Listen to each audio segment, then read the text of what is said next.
자, 그러면 이제 서강자 내용을 좀 볼게요. 서강자는 그 농노제 관련된 내용이 별로 없어요.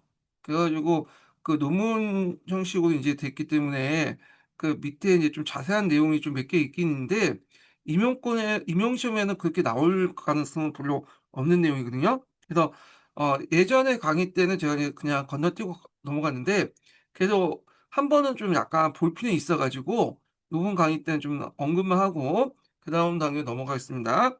자, 140페이지 좀 볼게요. 140페이지.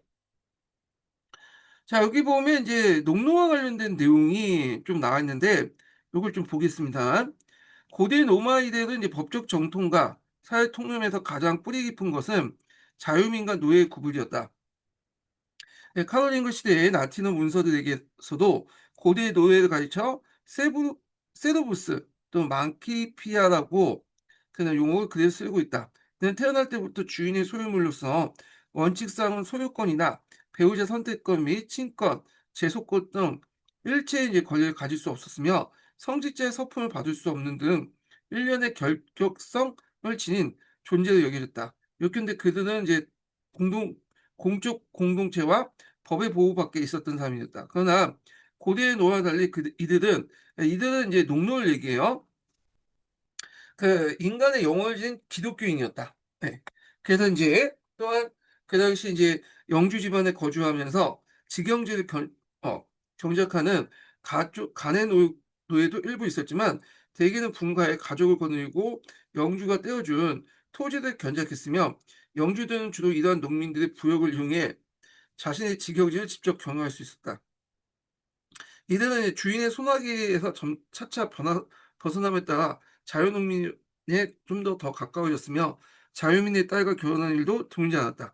물론 이 노예들이 그 출신의 흔적이 완전히 지워지기 어려웠으므로 법적으로 그리고 주민들 의식 속에 자유민과 노예의 구분은 몇 세대 더욱 존속하였다. 이렇게 있는데 제가 말을 좀 잘못했네요. 예, 저기 있는데 여기에서 이제 세브루스한데 농노인데 이 농노에 대한 설명이요. 그러니까 노예에 대한 설명이야. 노예. 그리고 해방 노예라고 해가지고 그 밑에 있는 건 해방 노예에 관련된 설명 부분이 있고 그래서 이 해방 노예 출신들이 뒤에 이제 그 농노의 어떤 기원이 되었다. 뭐 앞에서 얘기했던 거고요. 자, 그 외에도 이제 농노들에게 부과된 세금들이 쭉 나와 있거든요. 예. 자, 여기 보면 이에 이제 이들은 이제 영주에 대한 세습적 예속성으로 말미암아 인두세, 상속세, 그리고 다른 영주의 농노와 결혼할 때는 영회혼이라고 했고 혼인세 등을 부여했다. 자, 그래서 이 시대의 농노는 고대의 노예와 확연한 다른 존재였다. 이렇게 있고요. 그래서 뭐 앞에서 얘기한 농노와 노예의 차이점에 대해서 이제 좀 부연 설명한 거라고 보시면 되겠습니다. 자, 그 다음에 이제 뒤에 넘어서 여기 보면 이제 농촌사회 이제 변화 관련된 내용이 있거든요. 그래서 뭐 11세기 때 농노제 조금씩 느슨해졌다 이런 내용인데 이거는 이제 화폐지대나 이제 이런 것들 그 생산물 지대 같은 것들 등장하면서 이런 거 경향이 강해졌는데 이 부분은 나중에 제가 설명을 또 하겠습니다. 자, 요 정도만 보고 넘어갈게요. 이게 별로 임용에 나올 가능성이 별로 없어가지고 그냥 이런 게 있구나 이제 소개만 좀 해드리고 넘어가겠습니다. 자, 그 다음에 이제 볼 게 이제 뭐냐면 서기로 넘어와서 프랑스를 보겠습니다. 프랑스. 예. 프랑스 가지고 이제 프랑스, 뭐 영국, 독일 이렇게 이제 각각 나라들의 그 뭐냐면 왕조사 관련된 내용들이 좀 나오거든요. 그래서 프랑스에서 많이 나오는 만큼 카페 왕조죠. 이 카페 왕조가 두 번 정도 나왔으니까 좀 파악을 해두시고요. 자, 여기 프랑스 넘어가기 전에 프랑스 왕조 변천 과정을 볼게요. 자, 프랑스 같은 경우에는 이제 서프랑크 왕조부터 시작하죠. 그다가 가게가 끊겨서 카페 왕조 했는데 카페 왕조는 유구 카페에서 샤르 4세까지 이제 있었고 그다음에 샤르 4세 때 직계가 끊어지면서 발효 왕조 넘어가죠. 그래서 원래 이제 다 반개 왕조예요. 그래서 카페 왕조, 발효 왕조, 부르 왕조 다 반개 왕조인데 그래서 이제 발효 왕조는 이 필리프 6세부터 앙리 3세까지 있다가 그다음 위구르 전쟁 때 이제 부르봉 왕조 이렇게 넘어가잖아요. 그래서 카페 왕조, 발효 왕조, 부르봉 왕조 이렇게 연결되는데 같은 혈통 계통이다 이렇게 보시면 돼요. 예. 그래서 이제 이렇게 보시면 되고 자 그러면 이제 내용을 이제 보겠습니다. 자, 서부 프랑크의 대부분의 영토는 과거 로마 제국의 일부였고, 메로빙고, 카로링고 두 왕조를 통해서 프랑크 왕국의 주요 부분을 이루고 있었기 때문에 서북부의 브루타뉴, 아키테 지방을 제외하고는 동질성을 가지고 있었다. 국토는 주로 나눠져 있었고, 주는 주 교구와 일치했으며, 그것은 또한 로마 시대 때 도시행정구역과도 일치했다. 자, 서부 프랑크의 정치 구조에 있어서 핵심적인 존재는 주간이었다. 그는 원래 국왕의 대리인으로서 신하의 기사적 의무를 지했으나 그 지위가 점차로 세습하여 유력한 봉건 제후가 되고 그 후에 몇 개의 백장령을 병합하여 대제후도 생겼다. 그래서 원래 이 주백들인데 주백이는 카롤린고 왕조 때 파견된 그 지방 행정 관리들 얘기하잖아요. 근데 이들이 이제 지위가 세습화되고 그 이제 봉건 제후가 되고 몇 개 봉건 제후가 합쳐져서 대제후가 생기고 뭐 이런 과정을 이제 하게 되죠. 그래서 이제 이 서부 프랑크 지역 같은 경우에는 이렇게 이제 성장한 제후들이 상당히 컸어요. 그러니까 상대적으로 왕권이 상당히 미약했다. 이렇게 이제 보시면 되겠습니다. 자, 요 부분은 뒤에 이제 보시면 될 것 같고, 그 두 번째 단락부터 볼게요. 자, 요거부터 이제 10세기 말에 등장한 카롤린고 왕조의 마지막 왕 루이 5세가 사망하니까 이때 이제 왕이라는 존재가 필요했죠. 봉건 그 영주 같은 경우에는 이제 봉건제를 유지하기 위해서는 상징적으로 왕이라는 존재가 필요했어. 근데 왕이 강력한 대제후에서 나오면 자기를 통제할 수 있으니까 이제 좀 중소제후들에게 뽑은 거야. 일드 프랑스 오늘 파리 지역에 있었던 중소제후였던 유국 카페도 왕으로 모셨죠. 상징적으로. 그래서 이 유국 카페로부터 시작된 그 왕조가 카페 왕조인데 이 카페 왕조의 특징은 뭐냐면 처음에는 힘이 되게 약했어요. 근데 시간이 지나면서 여러 가지 이제 제도를 정비하거나 그다음에 결혼, 동맹, 컨택트를 잘해갖고 점점 힘이 커졌죠. 예. 그래서 이렇게 이제 그 뭐냐면 강해서 오래 간 게 아니라 오래 갔기 때문에 강한 그 왕조가 그 카페 왕조거든요. 자, 그래서 이제 유국 카페에 관련된 내용을 좀 기억을 해두시고, 아니, 카페 왕조 관련된 내용을 기억을 해두시고, 카페 왕조 하면 그 유국 카페에 관련된 내용만 두 문제 나왔어요. 이렇게 보겠습니다. 자, 국왕에 대한 유국 카페는 곡 제2 중에 장자를 협력자로 진행하는 간행을 반영하여 왕위 세습화를 기도했다. 그래서 예전 같은 경우에는 그러니까 그 앞에 카로lin고 왕조 같은 경우에 서프랑크 왕조 같은 경우에는 주로 이제 세습은 하긴 하는데 좀 세습지가 불안했어요. 예, 왜냐면 거기 이제 선출직이었거든요. 선출직. 그때 미리 뭐 사전에 왕의 이제 후계자를 이제 뭐냐면 선출하게 됐지만 때에 따라서 대제후들의 그 입김에 따라서 그 뭐냐면 왕위가 달라질 수가 있거든요. 그러니까 이제 그걸 안정화시키기 위해서 미리 이제 장자에게 그 뭐냐면 딱 정해가지고 왕이 되는 그 장자에게 정해서 이 사람이 세습할 수 있도록 이렇게 했고 다행히도 이 왕자가 끊이지 않았어. 계속 아들이 나면서 카페 왕조 14세기 때 계속되었다. 보통 이제 이런 장자 상속제에 입각한 그 뭐냐면 왕위 세습하는 나름대 카페 왕조에 때 성공했다. 그래서 난 또 대가 끊기지 않고 예, 이렇게 좀 기억을 해두시면 돼요. 보통 이제 왕의 대가 끊기면 우리 이제 조선이나 뭐 중국 같은 경우에는 반개 활동이 이어지고 계속 왕조가 이어지잖아요. 근데 서양 같은 경우에는 왕의 직계가 끊어지면 요 반개가 등장하면 반개는 새로운 왕조가 되는 거야. 예. 자, 뭐 이렇게 기억을 해두시면 되고, 그래서 백년 전쟁 전까지 계속 카페 왕조가 이렇게 이제 뭐냐면 이렇게 그 왕의 세습화가 이루어졌다. 자, 요게 이제 카페 왕조가 오래 지속된 이유 중에 하나죠. 자, 그래서 카페 왕조가 왜 장기 지속됐냐? 일단 뭐 여러 가지가 있겠지만 그 하나가 이제 정치적 안정을 받은 교회 지지죠. 교회 입장 올 때는 제후들이 막 자기들끼리 치고받고 싸우면 어떻게 되겠어요? 예, 오래 가지 못하겠죠. 자신의 지위도 불안하니까 뭐 미약하지만 그런 왕이라는 존재가 계속 있어야지 나름대로 기틀을 마련할 수 있죠. 질서가. 그래서 이런 지지도 필요했고 그다음에 국왕이 상대적으로 힘이 그렇게 강하지 못했어. 처음부터. 그때 견제색이 되지 못했다는 거. 물론 나중에 이제 점점 확대되긴 했지만 이런 것들 그다음에 이제 이런 내용들 등등 해가지고 여러 가지 이유로 이제 뭐냐면 예, 카페 왕조가 장기 지속화 되었다. 요거 기억을 좀 해주시고요. 자, 그러나 카페 왕조는 초기에 국왕된 미약한 존재였다. 그의 직할령은 지금 수도 파리에 중심한 일드 프랑스 공령이었으나 군화 권력에 있어서 다른 봉건 대제후보다 나을 것이 없었고 이때 이제 대제후들이 많았죠. 프랑드, 뭐 노르망디, 브르타뉴, 앙주, 샹파뉴 등등 강대한 백장력 내지 공장력을 소유한 대제후들은 거의 독립국가나 다름없었다. 그러면 초기 카페 왕조는 카페 왕제 프랑스는 통일된 국가보다는 이런 대제후들의 느슨한 연합체에 지나지 않았으며 그런 의미에서 정형적인 봉건 국가의 모습을 보여주고 있다. 자, 앞에서 그럼 카페 왕조가 왜 계속 지속이 되냐? 그 이유가 예전에 한번 시험에 나왔죠. 첫째로는 정치적 안정을 바라는 교회 학관 지지 때문이다. 그 주교나 수도원장도 하급 성직자와 교회 재산을 보호하기 위해서 대제후의 봉건적 신화가 되지 않을 수 없었다. 그래서 봉건적 계층제의 한 구성이 되어 있었으나 그래도 교회 재산을 빼앗기는 사례가 없지 않아 안정된 그리고 강력한 국왕을 기대했던 거고 둘째로 봉건 이동에 따르면 왕국의 그 대제후 상위주군이 필요했던 거죠.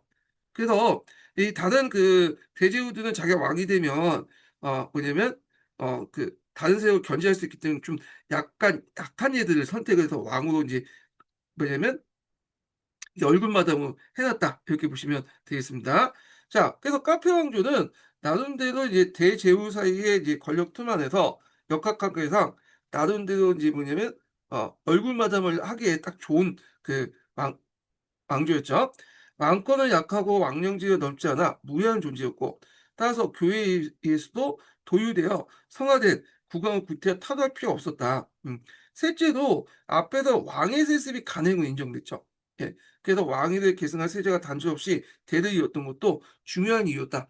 자, 그 당시에 일부일체제가 확립되면서 적자 안에서 이제 뭐냐면 그 첫 번째 아들이 계속 세자로서 임명되고 이 아들들이 계속 생산되면서 14세기 그 100년 전까지 세습돼서 카페 왕조가 계속 지속되었다. 이런 것도 카페 왕조가 종속된 이유 중에 세 번째 이유다. 이렇게 보시면 되고요. 요 내용 예전에 기출문에 나왔던 거죠. 그러니까 이제 요거 좀 외워두시고요. 자, 그 다음에 카페 왕조 관련된 내용을 서강제에서 한번 찾아서 보겠습니다. 124페이지 펴볼게요. 124페이지.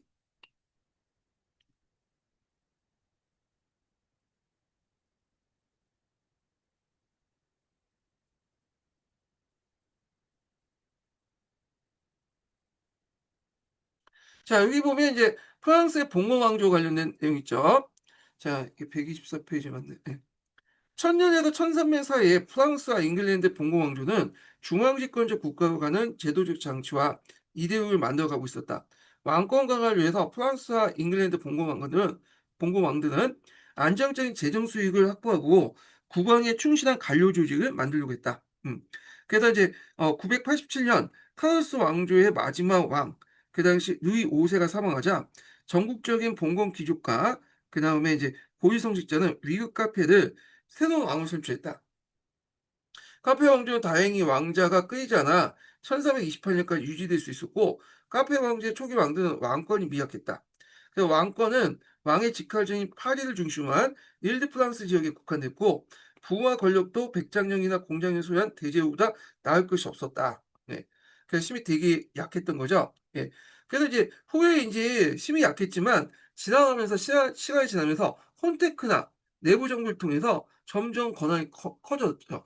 그래서 나중에는 다른 이제 대제후를 누른 만큼 권한이 커졌다는 걸 좀 기억을 해주시면 되겠습니다. 자, 그 과정에서 이제 중앙 집권을 이제 하게 되고 이제 점차 점진주호 재판권, 뭐 징수권 이런 것들 다 뭐냐면 그 중앙을 흡수하게 되죠. 그래서 카페 왕조가 이렇게 만들어 기반 위에 후에 반려 왕조, 그다음 불공 왕조가 그걸 더 확대시켜 나갔다. 이렇게 이제 보시면 되겠습니다.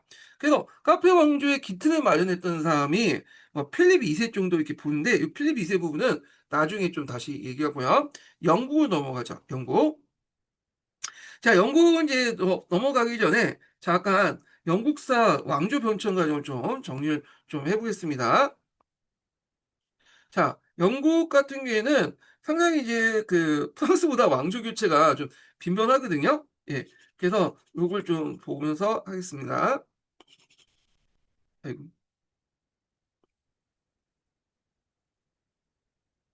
네, 잠깐만요.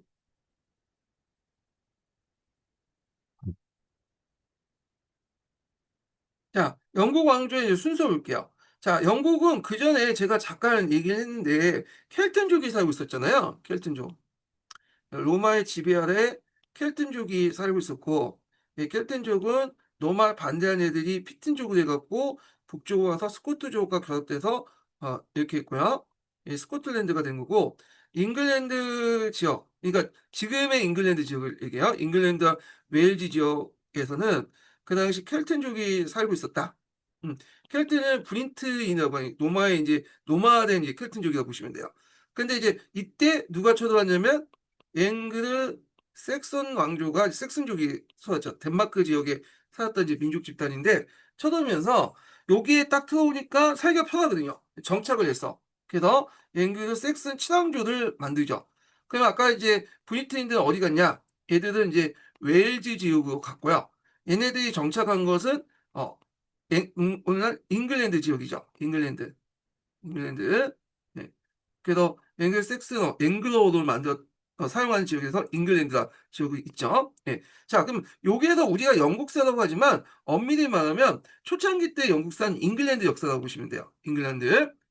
자, 그러면 앵글색슨 치랑조가 만들어지고 그 앵글색슨 치랑조를 통일한 그 사람이 등장했는데 여기에 엑센스 왕조의 그 알프레드 대왕이야. 알프레드 대왕. 그래서 이제 있는데 이 과정에서 이제 있고 근데 대인족이 쳐들어왔어요. 대인족이. 그래가지고 그때 이제 뭐냐면 앵글색슨 덴마크 연합왕국을 만든 거예요. 카누투에서. 카누투가 이제 저쪽 대인족인데 그래서 요때 대인족이 잠깐 다시 설명할게요. 요때 앵글색슨 왕국이 만들어지고 나서 이때 대인족이 쳐들어오거든요. 대인족이 쳐들어오고 이들을 정착하는 것을 대인로라는 이런 행정구역이 만들어지죠. 이건 좀 뒤에 있다 설명하고요. 그리고 나서 이제 또 뭐냐면 그 덴마크가 쳐들어와. 대인족 계통의 이제 하지만 덴마크가 쳐들어와서 얘들도 이제 노르만족이죠. 그래서 얘들이 이제 와서 앵글색슨을 이제 뭐냐면 통치하게 되는데 이 과정이 앵글색슨 덴마크 연합왕국이에요. 그러니까 덴마크하고 잉글랜드가 같이 연합을 했는데 나중에 이제 다시 독립을 하게 되죠. 그래서 다시 앵글색슨 그 왕국이 등장하는데 요건 당연히 그 앞에 통일 잉글랜드 섹스 왕국의 이제 계통 알프레드 왕국 계통이 등장하죠.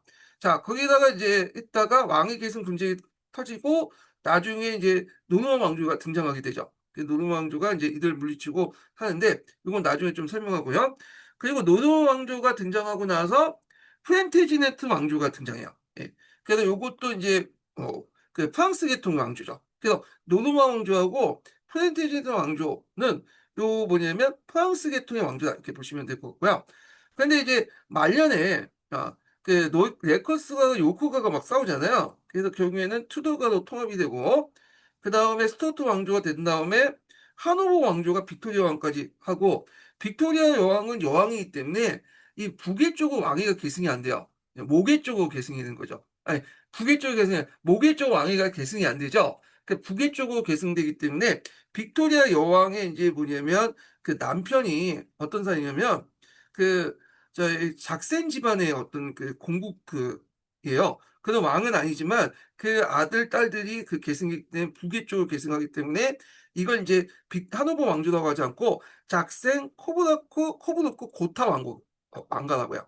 음. 그래서 이게 일종의 그 독일 왕조죠. 예. 그래서 독일 왕조인데 이게 이제 나중에 1차 세계대전 때 독일식 표현이 좀 마음에 안 들잖아요. 그러니까 반독일 정서 때문에 왕가도 이름을 윈조로 바뀌죠. 윈조. 그래서 윈조 왕가가 돼요. 그래서 오늘날까지 계속 이렇게 지속했다. 이렇게 보시면 되겠습니다.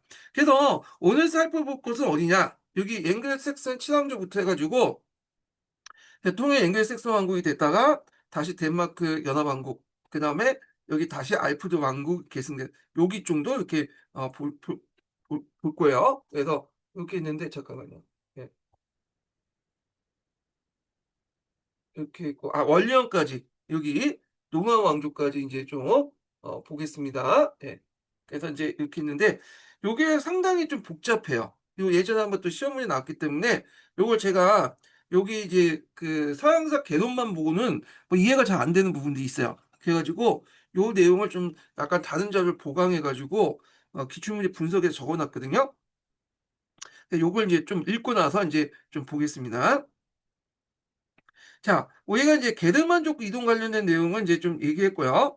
그 다음에 보면 제 기출문제 분석집이 612페이지거든요. 14.0 기준이기 때문에 약간 이제 뭐냐면 그 뒤로 밀릴 수도 있어요. 페이지가 15.0은. 자, 여기 보겠습니다. 9세기 후반에 잉글랜드 덴마크 지역의 해적들인 바이킹이 쳐들어왔죠. 그래서 이때 이제 앵글색슨 친왕국이 있었는데 그때 이제 주요 중심적 왕조가 에센스 왕조야. 에센스. 음. 그리고 그 왕이 알프르 되거든요. 알프르드 왕인데 이 에센스 왕조에 의해서 이 친왕조가 통일됐어요. 그러니까 대인족이 쳐들어오니까 이 대인족이 노르만 계통의 한 민족이죠. 그러니까 이들과 이제 885년에 협정을 맺고 영토를 활용했는데 그 영토가 데일료라고 해요. 데일료. 요거 데일료의 지역 예전에 한번 지도상에 표시돼 있었죠. 요거. 자, 데일료 지역에서는 대인들이 독자적인 법률, 간섭 등을 위해 독자적으로 살아갔고 데일료에는 독립 자연경 지역으로 직영지을 수많은 자원이 거의 없었다. 그러니까 이제 요 당시에는 우리가 생각하는 그 뭐냐 장원제라는 게 없었어요. 영국은. 영국이 장원제가 등장한 거는 나중에 그 노르만 왕조가 등장한 거야. 근데 주의할 것은 데일로와 노르만 왕조는 다른 계통이에요. 같은 기호는 노르만족이지만 데일로는 직통이고 진짜 우리가 생각하는 그 노르만족들이고 뒤에 등장한 노르만 왕조는 자기 선조들이 노르만족일 뿐이지 그 당시엔 거의 프랑스화된 그 프랑스인이었죠. 그러니까 노르만의 선조는 그냥 프랑스인이야. 프랑스인들. 예, 이렇게 이제 보시면 될 것 같고요. 자, 그래서 데일로는 이제 관련된 내용이고 잉글랜드 왕들은 이들을 해류하기 위해서 잉글랜드에서 데일칸트, 그러니까 대인세를 징수해서 그들에게 주었다. 그 대신에 이제 이렇게 기독교를 개종을 했다. 그래서 이제 후에 노르만족들을 이제 기독교 개종해서 자기 표를 만드는 정책들은 다른 지역에서 다 보여요. 자, 원래 대인세 기호는 중세 초기 바이킹의 약탈을 막기 위해 그들의 공을 바치면서 그 공을 마련하기 위해 거뒀던 세금에서 비롯되는 건데 이것이 나중에 대인이 오면서 대인들이 갖다 바치는 세금이 되고요. 대인세가 이제 시간이 지나면서 폐지됐는데 원리원 때 이제 다시 부활했어요. 이 원리원 때 부활된 그 대인세는 원래 목적과 달리 원래 국방세를 징수했다. 그러니까 원리원 때 부활된 그 대인세는 국방세 일종이었다 보시면 되고 그 전까지는 이제 노르만족 때 갖다 바치는 세금이다. 우리 더 이상 괴롭히지 괴롭히지 말라고 가르친 갖다 그 세금이었다 이렇게 보시면 되겠습니다. 자, 그래서 이제 이 알프드 아들이었던 에드워드와 손자인 에티스타는 데일롤 지역 탈환하여 에센스 왕국은 잉글랜드 전직을 장악했고 통일 잉글랜드 왕국을 세웠다. 결국에 데일롤 지역도 통일 잉글랜드 왕국에 들어갔다. 이렇게 보시면 되고요. 자, 이 과정에서 데일롤 정착한 대인들은 이미 기독교되고 그 다음에 현지 문화를 받아들이면서 잉글랜드와 동화되기 시작해요. 예. 그래서 이런 것도 좀 같이 기억을 해두시고요. 근데 노르만족들은 처음에 쳐들어올 때는 막 이렇게 싸놨고 막 원주민들 공격하지만 일단 그 지역에 딱 정착하고 나서 기독교 개종하면 그 몇 세대 안 가서 곧바로 그 지역 사람이 돼버린 거야. 그래서 이제 있고 자 11세기 초에 잉글랜드와 또 다른 덴마크의 바이킹들이 쳐들었다. 그래서 이제 대인노하고 좀 다른 사람들이 결이 다른 일이죠. 이번에는 노락지라는 해적대가 아니라 덴마크 왕이었던 스웨인과 그의 아들 카누트가 대함대를 거느리고 침입해온 곳이다. 그래서 1616년 앵글로색슨 왕이었던 에드머드 아이언사이드는 카누트와 합평조약을 맺어요. 그래서 이 조약에 따라 잉글랜드를 둘 사이에 낭문하고 둘 가운데 하나가 죽으면 남은 사람이 전 영토를 통치하겠다고 됐는데 에드먼드는 이 조약이 맺어진 뒤 몇 달 만에 죽고 이에 따라 카누트가 덴마크 왕과 잉글랜드를 통치했다. 그래서 이 왕국을 뭐라고 하냐면 덴마크 잉글랜드 연합왕국. 그러니까 이제 카누트는 그 당시 덴마크에도 자기 영지가 있고 잉글랜드에도 자기 영지가 있는 거죠. 이걸 이제 뭐라고 하면 동군 연합이라고 하죠. 동군 연합. 그래서 왕조가 두 개가 있고 그렇지만 모시는 그 군주는 한 명이죠. 네. 이런 동국연합 같은 경우에는 유럽사에서 자주 보이는 그런 형태죠. 자, 하여튼 이렇게 있고 카누트가 죽자 그의 아들들은 덴마크 왕을 놓고 싸우자 잉글랜드 왕이 유지에 신경을 쓸 여유가 없었죠. 그래서 이제 다시 위탄에 좀 외워두세요. 그래서 그 잉글랜드 통합왕국에서 이제 건의 있는 회의가 위탄 회의거든요. 위탄 회의에서 알프레드 후손이었던 에드워드 참여왕을 이제 선출하죠. 예. 그래서 이렇게 있고, 그래서 위탄 회의는 어떤 회의냐? 요거 예전에 한번 시험 문제 나왔으니까 좀 보겠습니다. 위탄 회의는 갈리나 영주, 고위 성직자 등의 유력자들 모임이다. 이 모임에서 왕의 선출 의식이 거행되었다. 이렇게 보시면 돼요. 중세 시대 때 왕들은 대부분 형식은 선출직이었어요. 선출직. 세습지로 바뀐 건 나중에 좀 이고, 그래서 이런 것도 이제 감안해서 보시면 될 것 같고, 자, 왕은 새로운 법의 제정과 같은 주요 문제를 어, 간에 이해해서 자문을 구하도 됐고, 국왕과 위탄회의는 강간, 살인, 방화 등 주요 범죄만 재판하였고, 나머지 일반적 법 집행은 지방 법정에 맡겼다. 그래서 잉글랜드 왕국은 위탄회의 말고도 그 뭐냐면 서기층이 있었고, 왕의 칙령을 작성하면서 왕명을 신민들에게 전하는 일을 맡았다. 자, 이런 가운데 이제 14세기 초에 바이킹이 쳐들어오자 프랑스 왕이었던 카르 3세가 이제 요거는 이제 프랑스 쪽이니까 건너뛸게요. 예. 그리고 나서 이제 그 했고 프랑스에 정착한 그 바이킹들이 노르망 왕조를 이제 만들죠. 그래서 이 노르망 왕조들이 이제 뭐냐면 나중에 잉글랜드에 쳐들어오게 되는데 이때 잉글랜드에 침입한 노르망디 공의 원룸은 조상이 노르만일 뿐이지 실제 프랑스 문화에 동화된 프랑스어를 쓴 프랑스인이었어요. 예. 그러니까 그 앞에 있었던 대인이나 그 다음에 덴마크인하고 달라. 대인과 덴마크인은 원래 얘네들은 그냥 노르만 정체성을 갖고 있는 민족 집단들이고, 근데 여기 있는 이제 그 노르만 왕조들의 들어온 원리엄은 자기는 노르만족이라고 생각 안 해요. 얘들은 그냥 프랑스인이라 생각해. 프랑스인. 네, 이렇게 이제 보시면 되겠습니다. 그래서 이 노르만 왕조가 들어오면서 뭐냐면 그 당시 이제 뭐가 인식됐냐면 프랑스에 있는 봉건제가 인식됐죠. 예. 그래서 프랑스 예전까지는 봉건제가 없었지만 이때부터 이제 봉건제가 생겼다. 그렇지만 우리가 생각하는 노노 왕조의 봉건제는 중앙집권적 봉건제였다. 이렇게 보시면 돼요. 그래서 이 노노 왕조를 세우는데 큰 공헌이 했던 이제 계기가 됐던 전투가 뭐냐면 그 통일 잉글랜드 왕국의 에센스 헤로드에 격파한 헤이스팅즈 전투가 있어요. 이거 좀 외워두세요.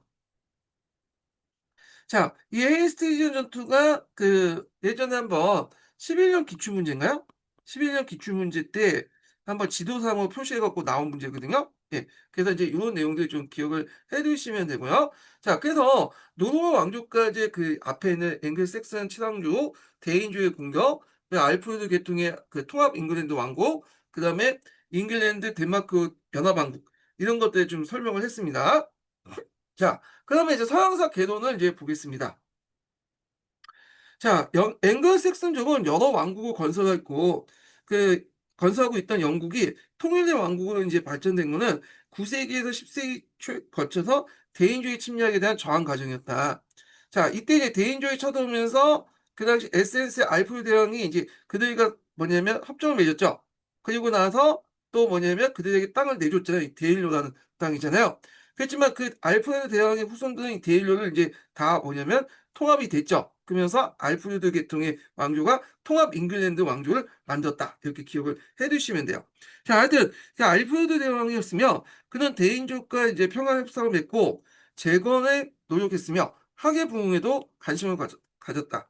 자, 그의 후계자들에 의해서 대인족의 정의가 회복됐으며 앞에서 이제 제가 사연사 강좌 여기 기출문제 분석을 읽었죠. 그래서 이들의 대인론에 대해서 이제 회복된 내용도 있죠. 그래서 손자였던 에털스탄가, 발음하기 에털스탄은 데일로 지역을 탄압하고 엑세스 왕국은 전 지역을 이제 해서 통일 잉글랜드 왕국을 세웠죠. 예. 자, 그래서 이제 이렇게 했고, 그래서 이제 그대 거주지인 데일로 지역은 고유의 법과 간섭을 유지했다. 그래서 이런 내용. 그래서 앵글 섹슨족의 에터는 점차 장원으로 조직되었으나 데일로 지역은 독립론이 우수했다. 이렇게 있는데 장원이라는 명칭은 나중에 이제 등장한 거예요. 나중에. 그거는 이제 그 노노 왕조가 등장하고 나서 이렇게 이제 했던 거고, 요거는 이제 그 후의 내용이고, 그렇지만 데일로 같은 장원보다는 독립론이 우수했다. 뭐 이렇게 있고요. 자, 그 다음에 앵글색슨 왕국의 통치는 동시대 유럽대가 어느 보다 능률적으로 조직되었다. 자, 그래서 앵글색슨 왕국, 통합된 앵글색슨 왕국의 그 정치 구조와 관련된 내용이 나오죠. 예, 요거 위텐 게모트 발음하기 위텐 그 헤이 요거 예전에 시험 문제 나왔죠? 그럼 보겠습니다. 국왕은 원칙적으로 선거제였으나 실제로는 알프스 대왕의 후계자로 한정되었다. 그래서 그 여러 영주들이 이제 신하들 모여갖고 선거를 했으나 근데 실제로는 이미 내정자가 있어갖고 뽑는 형태였어요. 예. 자, 하여튼 왕령은 전국에 상제돼 있고 국왕은 지방법전에서만 에서의 벌금의 일부를 징수할 수 있었고 국왕의 소집에 따라 성년 남자는 병역의 의무를 지고 있었다. 이에 국왕은 왕권과 궁중을 유지할 군대와 충분한 영지를 가질 수 있었고 많지는 않더라도 정기적 합해 수도 있었다. 지금 얘기하고 있는 건 지금 앵글색슨 친왕국을 통합한 통합 앵글색슨 왕국이에요. 뿐만 아니라 주의 장관을 임명하여 교체시킬 수 있는 권한을 가졌으며 주교와 수도원장도 임명했다. 자, 국왕의 자문기관인 동시에 국왕 선거를 실시한 위텐 게몬트도 알려졌는데 위텐이라고 하죠. 위텐이. 자, 여기에서 이제 간직자, 대지주, 그리고 고위 성직자로 구성되었다. 또 국왕은 그의 직속으로 왕명을 작성하는 매우 능률적인 비서실도 가지고 있었다. 그러나 국왕의 통치 임무는 일부만 관장하고 나머지는 주법전에서 위임했다. 주는 원래 앵글색슨 왕국의 지방 행정단이었으며 자, 대인주의 점유지를 회복하면서 그곳에 역시 군사기지로서 반환을 중심으로 사이어가 이제 조직됐다. 자, 주법전에는 지방 군사령관, 주장관, 그리고 주교의 사회로 주내의 자유민들이 모여서 지방의 간섭에 따라서 재판했다. 근데 이제 앞에서 말한 11세기 때 대인족이 다시 쳐들어오죠. 덴마크 계통의 대인족이거든요. 그래서 이미 이제 첫 번째 들어왔던 대인족들은 이미 이제 뭐냐면 동화됐고, 동화되지 않고 저 덴마크 본진에 있었던 대인족이 또 쳐들어와요. 그래서 1016년에 덴마크 왕이 카누트가 대한들을 건너서 이제 영국을 침입해서 왕이 올렸죠. 그래서 영국을 침입해서 왕이 오르는 과정을 제가 앞에서 그 카누트와 합평조약 관련된 내용 있죠. 그래서 앵글색슨 왕국 에드워드 아이언사이드가 카누트와 합평조약을 맺고 합평조약에 따라서 뭐냐면 카누트가 독립 연합왕국을 만들었다. 그 설명을 했죠. 자, 카르투 왕은 공정하고 유능한 통치자였으며 군대를 유지하기 위한 비용으로서 델카트를 진수했을 뿐, 그 영국의 법과 간섭을 존중했다. 델카트는 이제 대인세라고 보시면 돼요. 대인세, 대인세. 그래서 이제 있고, 자, 대인세는 이미 그 전부터 징수를 하고 있었어요. 예, 요때 또 징수한 거야. 이게. 그래서 이제 있고, 그래서 이때 델카트가 점점 이제 무슨 세금으로 바뀌게 되냐면, 국방비로 바뀌게 돼요.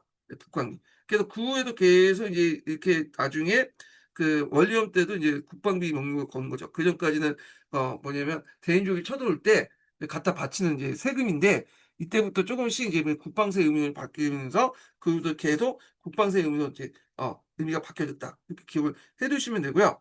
자, 카누투가 사망 후에 그의 후계자의 사이에 별한 네 분이 있었어요. 그러니까 요거는 이제 좀 생략되는데 요때 네 분이라는 건 덴마크 본진에서 일어나는 거예요. 예. 그러니까 덴마크 본진에서 일어나다 보니까 상대적으로 예, 분진 저쪽 잉글랜드 좀 관심 없겠죠. 그래서 위테리는 이제 이때 이걸 계기로 해서 알프드 계통의 이제 에드워드 고해왕이 국왕을 선출했어요. 예. 그래서 고해왕의 어머니는 노르망디국 리처드의 누이 동생이에요.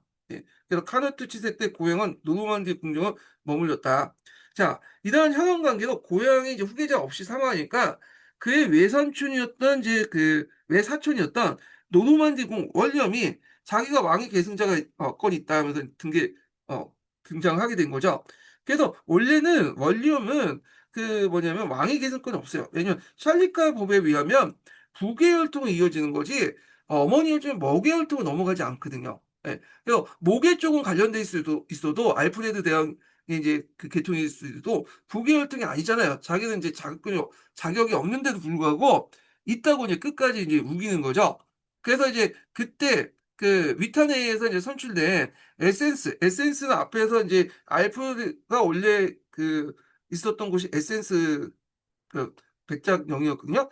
그 에센스 백작령의 출신이었던 하운드가 헤이스티스 전투에서 격파하고 그러니까 하운드를 헤이스티스 전투에서 격파하고 영국 왕위에 올렸다. 요 헤이스티스 전투 좀 기억을 해두세요. 요거. 그래서 이제 이것을 이른바 노르만의 영국 정복이다 한다. 이 하버드도 상당히 유능한 사람이었는데 아쉽게도 좀 운이 안 좋았어요. 그래서 그 앞에 스코틀랜드하고 전쟁을 하고 있었어요. 스코틀랜드하고 잉글랜드는 계속 전쟁을 하고 있었거든요. 그 전쟁에서 이제 뭐냐면 좀 약간 짐이 빠진 상태에서 갑자기 이제 윌리엄이 쳐들어온 거죠. 그래서 헤이스팅스 전투에서 패배를 하고 나서 결국에 그 시체도 못 찾았어, 이 사람은. 네. 그래서 결국에는 이제 윌리엄이 망해가 됐다. 이걸 이제 노노 왕조라고 이제 볼 수 있는데, 그래서 예전에 어떤 시험 문제 나왔냐면 헤이스팅스의 위치가 어디냐? 여긴 도보해협이 제일 가깝잖아요. 도보해협에서 바로 맞은편에 있는 곳이 헤이스팅스 전투야. 그래서 이 헤이스팅스는 상당히 의미가 있다. 좀 기억을 해두시면 되고, 예전에 한번 시험 문제 나왔기 때문에 이 명칭 정도 물어볼 문제가 나올 가능성이 있습니다. 예, 그럼 대비해 주시고요. 요거 관련돼서 한번 또 챗GPT 학습을 좀 해보겠습니다.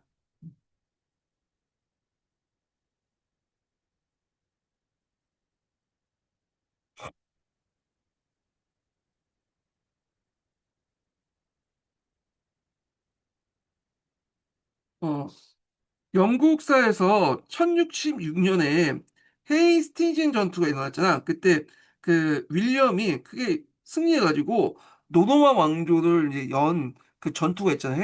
헤이스팅스 전투. 그 헤이스팅스 전투에서 좀 얘기해 줄래?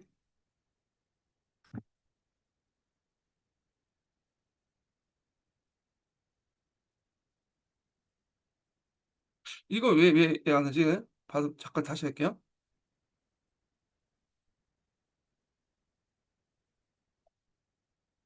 그 영국사에서 그 노무현 원리원이 이 헤이스팅스 전투에서 그러니까 1066년에 헤이스팅스 전투에서 이겨서 결국 노르만 왕조를 세웠잖아. 그 헤이스팅스 전투에 대해서 좀 얘기해 줘.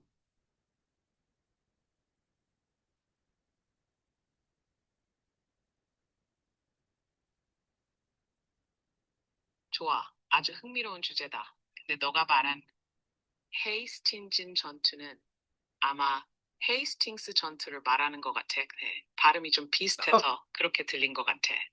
맞지? 자, 그럼 이 전투에 대해 이야기해볼게.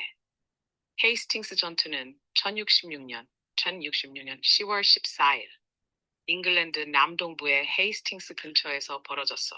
이 전투는 잉글랜드의 왕위를 두고 벌어진 싸움이었는데 크게 보면 잉글랜드의 새 왕 헤럴드 2세와 노르망디 공작 윌리엄, 의 윌리엄 1세 혹은 윌리엄 정보왕으로 불림 사이에 결정적인 충돌이었어. 직관적으로 비유하면 마치 한 대규모 회사를 두고 이사장이 갑자기 죽자 여러 경쟁 지분을 가진 라이벌 기업 총수들이 한날 한시에 내가 진짜 후계자야 하고 군대를 끌고 본사에 쳐들어온 상황이라고 볼 수 있어. 조금 더 구체적으로 들어가 보자. 왜 싸웠을까? 잉글랜드의 왕 에드워드 고백 왕이 1616년에 후계자 없이 죽었거든. 그러자 헤럴드 고드윈슬이 잉글랜드 귀족들의 지지를 받아 왕위를 차지했고 노르망디의 윌리엄 공작은 에드워드가 옛날에 나에게 왕위를 주겠다고 약속했다고 주장하면서 군대를 이끌고 침공했어. 전투의 양상은 헤럴드는 이미 북쪽에서 하랄드 하르드라, 노르웨이 왕의 침공을 막느라 대군을 끌고 한창 전투를 치른 직후였어. 마치 먼 출장을 마치고 돌아와 숨 좀 돌리려는데 바로 또 출장 명령이 떨어진 격이야. 그래서 피로에 찌든 병사들을 데리고 남쪽 해안까지 급히 내려갔고 헤이스팅스 근처에서 윌리엄의 신선한 기병, 궁수와 맞닥뜨렸지. 전투에서 헤럴드의 병사들은 방패벽을 촘촘히 세워 방어했는데 윌리엄은 궁수와 기병을 교대로 돌리며 계속 유인과 공격을 반복했어. 결국 헤럴드의 병사들이 일부 추격에 속아 방어 라인을 무너뜨렸고 마지막에 헤럴드 왕은 눈에 화살을 맞고 죽었다고 전해져. 샷 결과 이 전투에서 윌리엄이 승리하면서 결국 런던으로 진군해 1066년 크리스마스에 잉글랜드 왕으로 즉위했어. 이렇게 해서 노르만 왕조가 세워졌지. 이후 잉글랜드는 프랑스 노르망디 출신의 귀족들이 지배하면서 법률, 귀족 구조, 심지어 영어 자체도 크게 바뀌었어. 마치 대기업이 인수합병된 뒤 경영진, 회사 문화, 심지어 사내 공용 언어까지 바뀌어버린 상황과 비슷해. 혹시 이 정도 설명으로 괜찮았어? 아니면 윌리엄 군대의 전술, 헤러 자, 들으셨죠? 그래서 헤이스팅스 전투가 되게 유명한 전투니까 좀 외워두시고요. 자, 그러면 다시 이제 돌아와서 자, 여기 보면 이제 윌리엄 정보광은 군사 기지마다 성체를 이제 축조하고 특히 도보해협에서 만일의 경우 철수에 대비해서 요새를 축조했다. 그리고 북은 스코틀랜드와 서쪽의 웨일즈, 웨일즈는 앞에 설명했죠. 웨일즈 국경선에 통합된 봉투를 일간을 신유하는 신하들에게 수여했다. 수여하여 그들의 침략을 대비했고요. 자, 윌리엄은 스스로 정복자이보다는 고해양의 정당한 이제 계승자, 그러니까 알프레드 왕의 이제 후손이다 이렇게 내세웠던 거죠. 그리하여 그는 왕녀 고스란히 자기 소유를 접수하고 무력으로 저항하지 않은 섹슨족의 지주들은 그대로 신하를 삼고 반항한 섹슨족의 토지는 몰수하여 종군한 신하들에게 분배했다. 자, 섹슨 지주들의 토지는 분산되어 있었기 때문에 윌리엄의 추종자들의 봉투도 여기저기 분산되었다. 섹슨이든 노르만이든 봉투 소유자는 일정한 수의 기사를 착취할 의무를 가졌고 주교와 수도원장을 비롯한 고위 성직자들의 동일한 의무가 부과됐다. 그래서 이제 이런 식으로 해가지고 일종의 뭐냐면 봉건 제도가 이식됐다 이렇게 보시면 되겠습니다. 대제후의 경우에 그 영지를 재분봉하는 것은 재분봉이란 뭐냐 자기 토지를 일부 떼가지고 자기 밑에 이제 신하들에게 주는 거죠. 본인에게 유임했다. 자, 이래서 영국에서도 그 뭐냐 대륙식 봉건제도가 서서히 뭐냐 틀을 잡혀가게 되었다. 자, 근데 이때 이제 대륙식 봉건제도는 좀 약간 프랑스와 참 다르죠. 그래서 중앙 집권은 된 그 봉건제, 이식화된 봉건제 이렇게 보고 있는데, 자, 윌리엄은 영국 고유의 관습을 유지하고 또한 앵글색슨 시대의 국왕들의 법을 인정할 걸 약속했다. 그리하여 주 법전도 간습법에 따라 재판하도록 존속시켰으며 주 장관도 많은 그 노르만을 대치했고, 그 노르만이라 대치했던 건 자기 따로니 봉신들에게 줬다는 거예요. 자, 대륙식에 따라 교회 재판권을 따로 분리시켰다. 그래서 정치 구조에서 가장 중요한 변화는 노르망디에서 봉건적 간행을 도입한 것이다. 윌리엄은 종래 위탄웨이 대신에 유력한 봉건 신하로서 구성된 왕실의를 설치했고, 노르만 영주에게는 영민에 대한 경찰권을 부여하고 보다 유력한 영주에게는 교수형을 처할 수 있는 권리를 부여했다. 그러니까 이제 상급 그 재판권을 부여했다는 거죠. 그러니까 주교나 수도원자가 이미 앵글색슨 시대 때 부분적인 분인권을 가지고 있었는데 윌리엄은 이를 가장 유력한 세속 영주에게 확대시켰다. 자, 노르만 정복전의 영국 농민은 부자유한 농노부터 영주에게 일정한 의무를 지지만 신분은 자유농민까지 여러 층이 있었다. 그래서 다양한 계층들이 존재하고 있었는데 이 정복자인 노르만 영주들은 이러한 중간 단계 농민 일률적으로 다 농노로 취급해갖고 그들에게 영주제를 적용했다. 그러니까 장원제나 뭐 봉건제나 다 이렇게 이식했다는 내용을 이제 적어놓은 거예요. 그래야 앵글색슨 시대의 자유로운 신분을 노렸던 많은 선원들이 노르만의 정복과 더불어 영주의 자의적인 지배에 예속하게 되었다. 윌리엄은 북부 프랑스에서 전형적으로 발전된 봉건 제도를 영국에 도입하면서도 유럽의 어느 군주나 정왕보다 강력한 왕권을 이뤘다. 왕령은 매우 관대하여 신하의 누구보다 부유하고 강력했으며 국왕에 대한 기사로서의 봉사 의무는 그에게 막강한 군사를 제공했다. 그는 전대로부터 데카르트 같은 임시대를 전국적 징수할 권리를 보유했으며, 자, 이 데카르트는 이제 앞에서 말한 것처럼 국방세의 의무라고 보시면 돼요. 국방세, 국방비. 예. 자, 국왕이 임명하는 주장관을 통해서 지방의 행정과 사법을 통제할 수 있는 권한을 가지고 있었다. 자, 이런 어느 정도 중앙 집권적으로 할 수 있는 강대한 왕권을 바탕으로 그걸 더욱 강화시키는 조치를 취했는데, 이게 1086년에 앞에서 윌리엄은 정부의 배신들을 솔주베리를 소집해서 국왕에게 충성을 서약하겠는데, 이게 솔주베리 선언. 이 서약의 내용은 뭐냐면 배신들이 그대의 직접적인 주군에게 행한 것보다는 앞선 은 것을 규정했다. 배신은 뭐냐 하면 왕의 그 신하의 신하는 뜻이야. 자, 예를 들어서 우리나라 같은 명나라 황제가 있잖아요. 황제가 있고 조선의 국왕은 책봉 관계를 맺었으니까 이 신하가 되겠죠. 근데 조선 국왕에도 신하가 있잖아. 얘네들. 그러니까 이 신하 입장 올 때는 이 명나라 입장 올 때는 요 신하는 신하의 신하잖아요. 그러니까 배신이 되는 거야.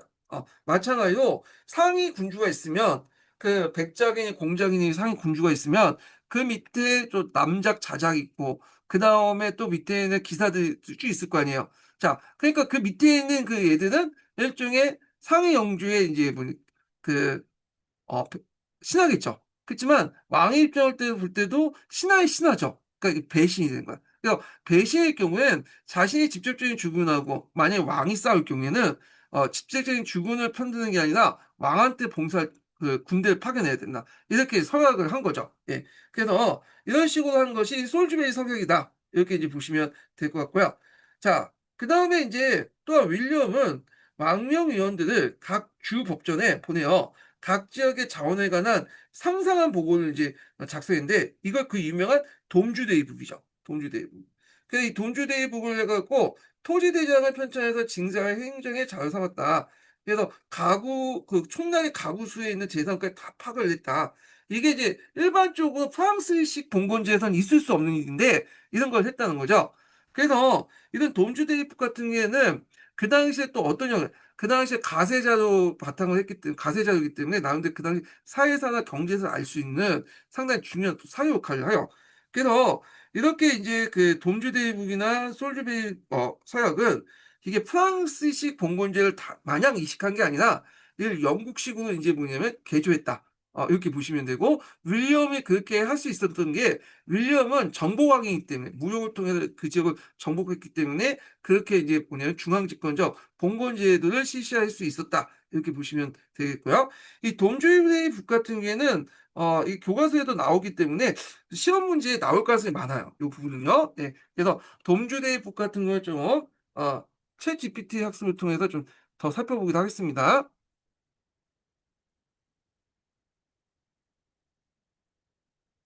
영국에서 윌리엄이 만든 돔주데이북이라는 거 있잖아. 돔주데이북에 대해서 좀, 설명해 줘. 좋아. 돔스데이 북에 대해 이야기해 볼게. 참고로 돔스데이 북은 영어로 덤스데이 북이라고 쓰고 보통 한국어로는 둠스데이 북 혹은 돔스데이 북이라 불러. 여기서 돔스데이는 최후의 심판의 날이란 뜻인데 그만큼 엄청 꼼꼼하고 빠져나갈 수 없는 조사라는 의미를 담고 있었어. 자, 그럼 쉽게 비유해 볼게. 이 톰스데이 북은 윌리엄 정보광이 만든 전국 단위 부동산 세금 대장이야. 마치 요즘으로 치면 전국 모든 땅과 건물, 거기 사는 사람과 가축 수까지 적어둔 초대형 국세청 데이터베이스라고 보면 돼. 왜 만들었을까? 윌리엄은 헤이스팅스 전투로 잉글랜드를 차지했지만 그 땅에는 여전히 옛 앵글로 색슨 귀족들과 복잡하게 얽힌 토지 소유권 문제가 있었어.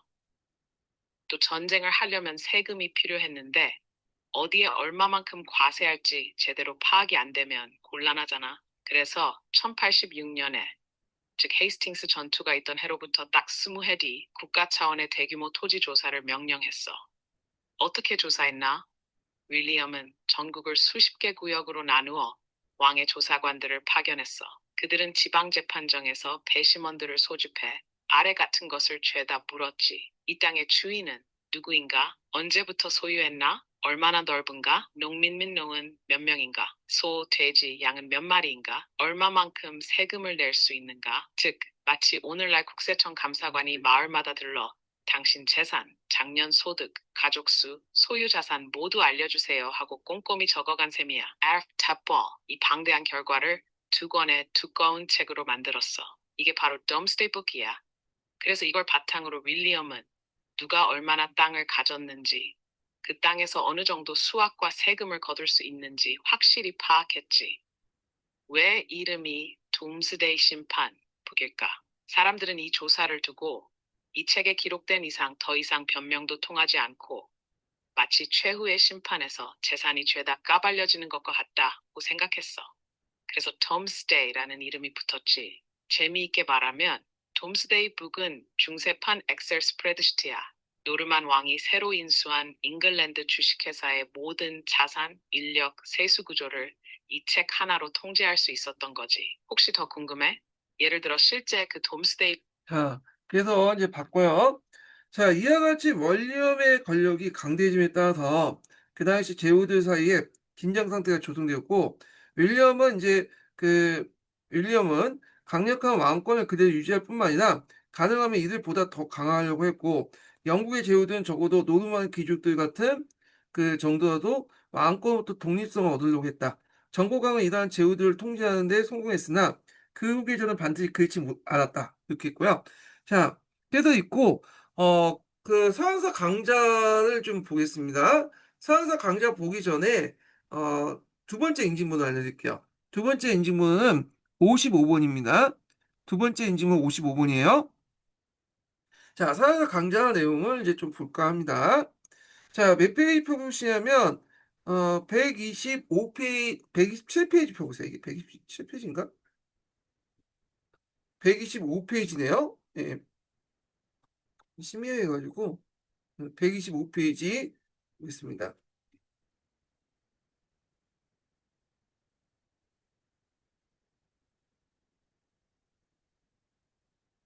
자, 그래서 이제 있고, 요거 보기 전에 잠깐 요거 옆에 걸 좀 설명하고 좀 할게요. 여기 보면 그 당시 이제 중세 시대 때는 왕권이 좀 약했잖아요. 그래서 강화된 왕권을 이제 뭐냐면 하기 위해서 자신의 이제 신의 모습으로 이렇게 이제 모사하는 그런 행사를 많이 했거든요. 그래서 예수님이 이제 딱 손을 다니까 뭐 장님이 눈 뜨고 안진뱅이가 일어섰다 그런 그 성경이 있잖아. 그런 거 이제 자신의 이제 모습을 좀 서로 연결시키기 위해서 그 당시 이제 사람들이 어떤 소문을 퍼지게 만드냐면 자기가 손을 만지면 모든 그 사람들이 낫는다. 뭐 이렇게 이제 하는 게 있어요. 그래서 이건 이제 중세 프랑스나 잉글랜드 왕들이 자주 이용해 오는데 여기 보면 요 관련된 내용이 있어요. 그래서 중세 프랑스와 잉글랜드의 봉건 왕들은 왕권 강화에서 손을 만져서 연주창이라는 병을 치는 행사를 벌이게 되는데 이를 통해서 왕은 신으로부터 초자연적 능력을 부여받는 존재로 부각시켰다. 요거 좀 기억을 해두시고요. 예전에 한번 제가 요와 관련된 기출문제를 한번 역교로 예문으로 쓴 적이 있거든요. 예, 한번 이런 게 있구나 하고 좀 같이 기억을 해두시면 되겠습니다. 자, 그래서 이제 잉글랜드 봉건왕조를 이제 좀 볼게요. 자, 앵글색슨 출신의 에드워드 고양이 사망 후에 잉글랜드 왕위 계승 전쟁이 발생했는데 고해 왕의 사촌이었던 노르만디 공작 윌리엄이 그다음 에이스티 전투에서 국왕 자문기관이었던 위타니에서 이제 추대된 에센스 헤럴드를 물리치고 왕위 올렸다. 자, 이로써 이제 잉글랜드의 새로운 노르만 왕조가 시작되었다. 노르만디 공작이었던 윌리엄은 잉글랜드 왕이 된 사건은 이 프랑스와 잉글랜드 관계의 영토 분쟁이 불씨가 되었다. 그래서 후에도 이제 앙주 왕조가 등장하죠. 프렌테지노 왕조. 이 프렌테지노 왕조도 프랑스 땅에 이제 그 앙주 가문이 그 프렌테지노 왕조가 됐거든요. 그러다 보니까 자기네 프랑스의 영토도 있어요. 거기다 노르만 왕조 시대 때도 프랑스의 영토도 있죠. 그러니까 영국 왕은 영국 잉글랜드 왕이면서도 프랑스의 보면 영주이기도 해요. 그러다 보니까 프랑스 왕이 또 신하이기도 하죠. 예. 그래서 영국과 프랑스의 강대한 영토를 가지고 있었고 이때부터 이제 뭐 어떤 제국 마인드 이런 마인드를 가지고 있었던 거죠. 예. 자, 하여튼 이렇게 있고 그래서 윌리엄은 정복자로서 강력한 왕권을 행사하고 대륙식 봉건제를 도입했다. 그래서 무력을 정하지 않는 섹슨족 지족들에게 신하를 받아들이고 반항하는 자들은 토지를 몰수해 자신들의 병사를 분배했다. 그리고 이제 앞에서 정부의 배신들을 솔주베이를 수집해 국왕에 대한 충성 서약을 시키고 이는 배신이 주군에게 하는 것보다 더 우선한다고 부정했다. 행정과 조세의 목적으로 각 지역의 자원을 상상에게 작성해서 이를 토대 토리 대장인 돔스데이북 같은 걸 이제 편찬했다. 자, 그래서 윌리엄 관련된 내용은 이제 있고요. 헨리 헬스가 있고 헨리 헬스까지가 이제 노르만 왕조고 헨리 2세로 넘어가면서 앙주 백작으로 넘어가거든요. 왕위가 앙주 계통으로 넘어가는데 이걸 플랜테지넌트 왕조라고 하죠. 예. 그래서 이제 노르만 왕조나 플랜테지넌 왕조나 다 이제 어떤 계통이다? 이쪽 프랑스에서 건너온 왕조다. 이렇게 기억을 해두시면 되겠습니다. 요 관련된 내용은 좀 이따가 또 살펴보기도 하고요. 다시 서기로 볼게요. 독일사를 넘어야죠. 독일사. 자, 독일사인데 독일사는 이게 더 복잡해. 영국하고 프랑스 더 복잡하거든요. 그래서 독일 같은 경우에는 이제 신성로마 제국이라고 있었잖아요. 예. 그래서 이제 신성로마 제국의 그 계통이 왕통이 하나만 있는 게 아니라 여러 왕통을 또 계승되고 했기 때문에 요걸 잠깐 정리 좀 해보겠습니다. 독일 왕조 관련돼서.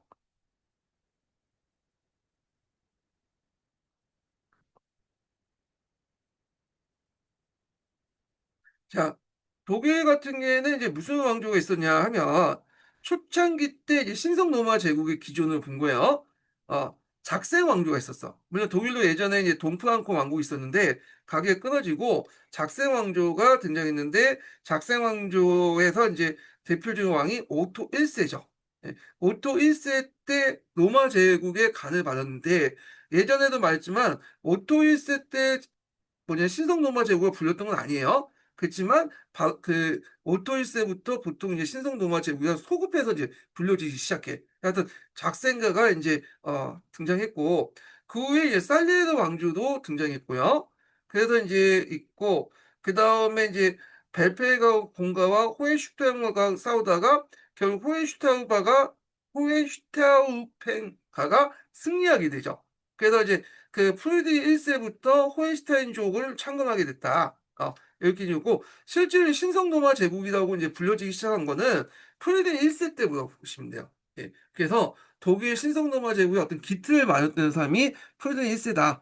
예. 일명 이제 빨간 수염 바로바로사라고 하죠. 후에 이제 시틀러도 이 사람을 상당히 존경했다고 그러죠. 독일 민족주의 어떤 기원이 됐던 사람 이렇게 보시면 돼요. 예. 그리고 나중에 시틀러가 생활 공간을 확대하고자 이제 러시아를 쳤죠, 소련을. 그때 이제 대소전을 이제 대소련전을 할 때 그때 작전명도 바로바로사 이렇게 이제 있는데 하여튼 프리덴 1세부터 이제 있고 그 다음에 프리덴 2세 예전에 시험 문제 나왔죠. 그 사람도 있고 게다가 이제 왕위가 이제 끊어지게 돼. 그러면서 대공의 시대가 있죠. 그래서 대공의 시대는 아예 황제가 없었던 건데 결국에는 또 이제 황제가 선출되고 그 다음에 이제 루셈부르크가가 이제 집권하다가 그 다음에 오스트리아 합스부르크가 넘어가요. 그래서 이렇게 작센과 살레르 왕조, 그리고 호헨슈텐바 왕조, 루셈부르크가 합스부르크가 근데 제가 중요한 왕조들만 얘기한 거고 중간에 자질구레한 건 다 뺀 거예요. 그 중간중간에도 여러 왕통 계통이 있거든요. 그래서 하여튼 이런 계통으로 쭉 연결된다. 이렇게 보시면 되겠습니다. 자, 그래서 이렇게 이제 독일 관련된 내용을 좀 볼게요. 자, 독일의 봉건 국가로서 이제 발전 과정은 프랑스나 영국에 다른 점이 많았다. 과거에 로마 영토였던 노타링게와 서부 프랑크 정도였고, 바이에른은 피핀 때 프랑코 왕국에 편입됐고, 작세는 장기간에 걸쳐서 저항 끝에 싸움 많은 때 정립됐다. 그러니까 이제 독일 같은 경우에는 예전에 로마 영토가 일부가 있었지만 대부분은 로마 영토 외에 있었던 그 지역이죠. 그래서 샤르마뉴 카로스 대제 때 가서야 들어오게 된 거죠. 그러다 보니까 노마적 영토가 상당히 희박할 수밖에 없겠죠. 그리고 좀 노마의 입장 올 때는 좀 야만적이고 그런 것 수밖에 없잖아요. 예, 그 부족 장색들이 클 수밖에 없고 자 그런 내용도 있는데 자 그렇기 때문에 노마 문화나 프랑코 왕국과 관련성이 희박하였고 이에 따라 봉건제는 일반적으로 노타링가와 프랑케를 넘어 퍼지지 못했고 주백은 지방의 법정의 감독권을 가지고 있는 국왕의 대관이었으며 서부 프랑크에서 같이 주조직의 대부분의 경우가 없었. 예, 서부 프랑크에서 같이 주조직은 대부분의 경우가 없었다. 그러니까 서부 프랑크는 주조직이 있었고 그 밑에 이제 그 밑에 감독하는 그런 사람들이 있었죠. 주백이라고. 근데 동프랑크에서는 그런 게 없었다는 거, 잘 별로 없었다는 거죠. 영주제 또한 독일은 별로 없었고 작성에서 실질적으로 존재하지 않았으며 귀족과 평민은 자유농민이다. 그래서 보통 우리가 그 장원제, 뭐 봉건제 그런 것도 있죠. 근데 이 장원제 같은 경우에는 이제 독일 같은 경우에는 장원제가 없었다는 거 보시면 돼요. 예. 그래서 장원제가 오히려 된 것은 나중에 그 서유럽에서 장원제가 해체될 때 오히려 동유럽에서는 장원제가 강화됐죠. 그래서 이걸 뭐냐면 재판 농노제라고 하잖아요. 예. 그래서 재판 농노제는 후대에 등장한 거고 이런 장원제 그때 당시에는 거의 그런 거 별로 없었다는 거야. 농노보다는 자유농민의 어떤 그 성격이 강했다. 이렇게 보시면 되고요.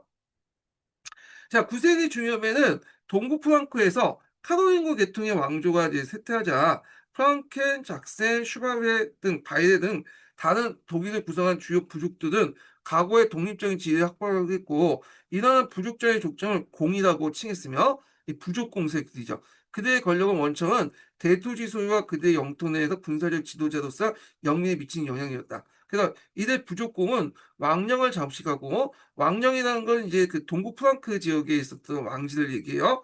그 주백을 복종시켜서 주백이라는 것은 이제 그 카로lin거 왕조 때부터 파견된 관리를 얘기한 거죠. 예. 근데 그 관리들이 실제로 이제 다 주가 설치되지 않은 지역도 많았고 설치됐더라도 힘이 되게 약했다는 거죠. 그래서 부족 공세들이 거기를 이제 완전히 복종시켰다, 슈백을. 그래서 교회에 대한 보호권을 획득해서 동국 프랑크 말기에는 각 공국에서 왕과 같은 존재가 되었다. 자, 이 부족공들은 통일 군주가 없는 것이 유리했으나 교회는 이와 반대로 강력한 통일 군주를 원했죠. 왜냐하면 자기 재산을 보호해주고 외부의 침략을 막기 위해서는 왕이라는 존재가 이제 있어야지 정치적 안정을 누리고 자신의 뭐냐면 재산도 지킬 수 있는 거 아니에요. 자, 거기다가 이제 마자르족이 거듭된 침. 그러니까 마자르족이 쳐들어오니까 이 부족공들이 각계격파되는 거야. 안 되겠다. 우리 힘을 모아가지고 마자르족을 격파하기 위해서 뭔가 통일된 군주가 필요하겠다. 그래서 이 당시 이제 교회의 입장과 그다음에 그 당시 부족공도 처음에 반대했지만 나중에 마자르족이 쳐들면서 통일 군주의 필요성을 느끼면서 이제 뭐냐면 새로운 이제 왕을 뽑아야 되겠다는 생각을 가질 수밖에 없잖아요. 그래서 10세기 초에 카롤린거 계통의 활동이 단절되자 프랑크의 이제 콜란드가 국왕을 선출했으나 너무 이제 미약했고 다시 이제 선장의 선출했던 사람이 뭐냐면 작생공이었던 하이리 1세야. 하이리 1세가 이제 오토 1세의 아버지가 되죠. 예. 그래서 이제 이 하이리는 각 지역의 제후들과 통일군주로서 국왕을 인정하게 했을 뿐만 아니라 각 지방의 자치를 허용했다. 그래서 자치를 허용할 수밖에 없는 게 각 부족공들이 강한데 자치를 허용하지 않으면 뭐 독립해 나갈 거 아니야. 그래서 이렇게 이제 있고 자, 따라서 지방 제후들은 거의 독립적인 지배자가 담고 명목상 하이레스가 왕이었다. 이렇게 보시면 돼요. 그래서 이렇게 건국 초부터 부족적인 지방 할거주의가 강했고요. 그리고 나서 이제 등장한 왕이 누구냐면 오토 1세죠. 오토 1세는 그 아버지를 이겼어요. 그래서 이제 오토 1세부터 우리가 보통 이제 신성 로마 제국이라고 이제 부르는 것들이 생기죠. 물론 그게 이제 후에 이제 소급돼서 이제 적용되긴 했지만 하여튼 오토 1세인데 오토 1세는 왕권의 강화 더불어 신성 로마 제국에 건설했다. 그때 여기 주의할 거는 로마가는 받았긴 했지만 신성 로마 제국이라는 명칭이 공식적으로 쓰인 거는 프리드리히 1세 때부터야. 프리드리히 1세 때 명칭이 확립되고 소급 적용됐다. 오토 1세 때 이렇게 보시면 되고 자, 오토 1세가 이 노마간을 이제 받을 수 있었던 이유가 이거죠. 마자르족을 격파했죠. 무슨 전투에서? 레일페트 전투에서 마자르족을 격파했다. 요 명칭 정도는 기억을 해주시면 될 것 같아요. 레일페트. 예, 레일페트 전투. 예. 자, 하여튼 마자르족의 대규모 침략을 이제 종중을 찍었다. 그리고 이제 오토는 명실상부한 국왕이 되기로 결심하고 아엔 보통 이제 독일에서 신성로마 제국의 그 도유식을 재단을 받는 곳은 아엔이라는 곳이죠. 예전에 설명했죠. 이 아엔이 그 당시 카오스 대제 때 이제 주요 도시였죠. 주요 수도였죠. 예. 자, 아엔에서 대관식과 도유식을 올리고 그 다음에 지방 제후의 반항을 분쇄했다. 이 과정에서 프랑케 공이 전사하자 오토는 프랑케르한 지역을 직접 통치하게 됐고 프랑케의 병합은 독일 왕국을 크게 강하고 부유하게 만들었다. 자, 그래서 이것도 하일리부터 오토까지 이런 왕조 쭉 이용을 작생 왕조라고 해요. 이 왕조는. 예. 자, 그래서 이 오토는 왕권 강화에서 교회에 크게 유전했다. 그런 유력한 주교나 수도원장을 선택하여 그들에게 부와 권력을 부여하는 한편 국왕에 대한 충성과 지원을 약속했다.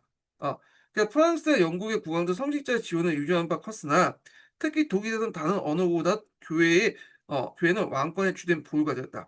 그러니까 주교와 수도원장은 그들의 강대한 토지 재산을 관리하고 주변 지역에 대한 주백의 권한을 행사하는 편 피할 그 오토에게 병사를 제공했다. 그래서 여기에서 보시면 알겠지만 주교와 수도원장이 상당한 많은 재산도 있고 그 다음에 또 그 병력을 또 소유할 수 있는 권한이 있었나 봐요. 이게 성직자 제도라고 이제 볼 수 있는데 그래서 이 성직자 제도들이 상당히 초창기 때 오토의 어떤 황제권을 강화시키는데 큰 이바지했다 이렇게 보시면 되겠습니다.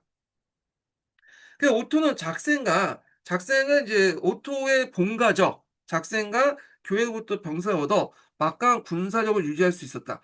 독일에서의 종교 제후의 세력이 다른 것보다 더 강대해진 원인 중에 하나였다. 이렇게 보시면 될 것 같고요. 자, 오토는 슈바베 공이나 바이에른 공 같이 다 같이 야망을 품고 있는 부르근드 왕국가. 이 부르근드 왕국은 위치가 어디에 있냐면 오늘날 그 남부 프랑스와 독일, 스위스 쪽에 거쳐 있는 왕조야.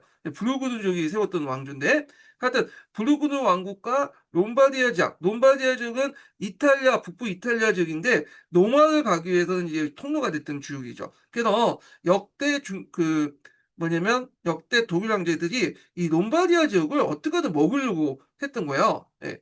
그래서 하여튼 뭐 이렇게 했는데 부르근드 왕국과 롬바드 지역에 대해서도 재판이 승소서 부르근드 왕국에 보호해두고 왕국을 보호해두고 롬바디아 집을 정복했다.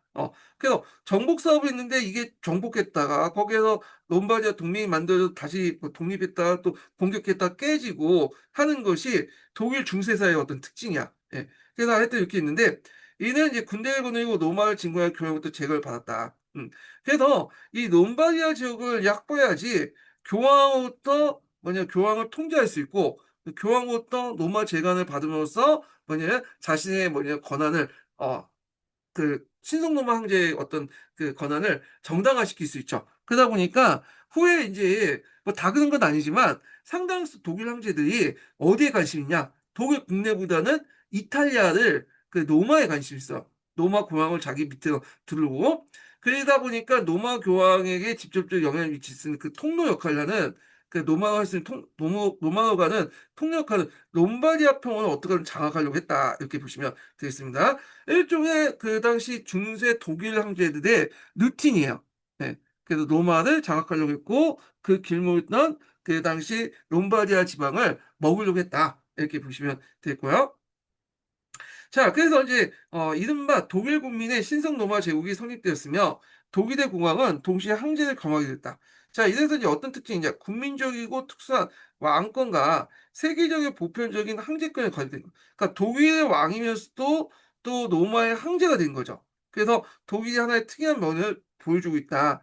그래서 이제 중세 유럽 같은 경우에는 이 신성 로마를 바탕으로 한 세속 권력과 그 다음에 영적인 권력이었던 교황이 양립하는 그 모습이 그 당시 카롤린거 왕조 때부터 막 보였고 신성 로마 제국 황제 때도 보였다. 이렇게 이제 보시면 되겠습니다. 자, 신성 로마 제국 황제는 현실적으로 독일 국왕이면서 독일의 면목상 통일 공주였지만 실질적으로는 영국과 프랑스처럼 완전하게 장악하지 못했죠. 그래서 완전 통합된 왕국 군주는 아니었고 이념상으로 간접적으로 통합 군주였다 이렇게 보시면 돼요. 자, 이념상으로는 세계 국가의 로마 제국을 개선한 후로 황제권은 왕권을 넘어서 보편적 권력을 인식했다. 자, 이에 역대 황제는 로마 제국의 역토인 이탈리아 세계에 부식하려고 했고, 그래서 어떻게든 이탈리아를 관심이 있어서 그 당시 이탈리아는 중세에 있어서 또 하나의 보편적 권력 교환권과 대립을 할 수밖에 없었죠, 황제는요. 그냥 북이탈리아 소공국가 도시국가들 이 투쟁에 말려들어 중세 유럽 정치사의 특이한 한 페이지를 장식하게 되었다. 그래서 이렇게 이제 독일의 그 황제가 이탈리아 문제에 너무 관심이 갖다 보니까 영국과 프랑스 같은 경우 왕권이 강해져서 중앙 집권을 했잖아요. 근데 이렇게 하지 못했어. 예. 결국에는 그 역할을 누가 했냐? 한참 후대인 19세기 들어 프로이센이 한 거죠. 그래서 프로이센이 해서 결국 프로이센에 의해서 통일이 됐던 거죠. 예. 자, 뿐만 아니라 황제 교황과의 대립은 독일의 국내 문제에 복잡하게 얽히면서 결과적으로 독일의 통일국가 발전을 저해하는 요인이 되었다. 이게 좀 기억을 해두시면 되고요. 자, 그 다음에 이제 그 오토가 또는 작생 왕조라고 했던 왕조가 나중에 단절이 돼. 그래서 프랑크의 공의 콜란드 2세가 왕이 되는데 샬리에르 왕조예요. 그래서 여기에서 아까 이제 얘기한 것처럼 이게 오토가 샬리에가 그다음에 벨페가하고 호헨슈테인바가 싸운다가 호헨슈테인가가 이제 이기고 그다음 대공의 시대에 그다음에 이제 뭐 루셈부르크, 합스부르크가 이렇게 넘어가요. 예.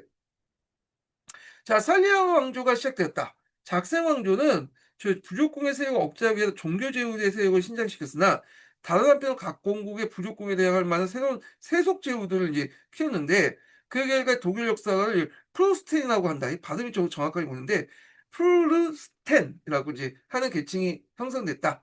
자, 그래서 이 대기족층이 형성됐고 그들은 프랑스의 대제와 맞먹는 존재로서 독일 정치사에서 매우 중요한 역할을 했다. 그래서 강단 영지소에 했고 이때 사법권 획득하고 세습화를 원하게 되었다. 자, 코난드 2세는 이제 아까 무슨 왕이요? 살리에요 왕조의 이제 첫 번째 왕조죠. 자, 콘랜드 2세는 부르구르 왕국의 왕위가 비어있는 틈을 타서 이를 병합하고 왕권의 새로운 기반이 됐던 발음하기도 힘들어. 미니스탈리아데스라고 알려진 가신 계층을 육성했다. 그래서 이제 이 가신은 왕령에 선발된 농민, 대부분의 경우 농노 출신의 전사나 행정관리로서 훈련받은 사람들인데, 요거는 이전에 이제 뭐냐면 부족 공세력이나 그 다음에 작생 왕조에서 키웠던 프로스테 출신이나 보다 더 훨씬 더 낮은 그 가문 출신들이 구성됐죠. 그래서 이들 왜 이렇게 육성을 했냐? 당연히 그 제후들을 견제하기 위한 거야. 제후들을. 그래서 이걸 보통으로 이제 얘네들 행정식 관료 등용해가지고 왕권을 강화시키려고 했다. 예. 그래서 그들은 기존의 귀족이나 성직자와 혈연관계와 이해관계 같지 않는 독립된 행정관리층과 기사분들을 형성했다. 그래서 코엔드 아들이었던 하인리 3세 때는 부왕의 정책을 답습했다. 이렇게 했는데요. 근데 이게 좀 눈여겨볼 게 뭐냐면 요 살리에르 왕조는 좀 특이하게 앞뒤로 다른 왕조와 달리 그 뭐냐면 국내 문제와 중앙 집권화에 관심이 있었던 거야.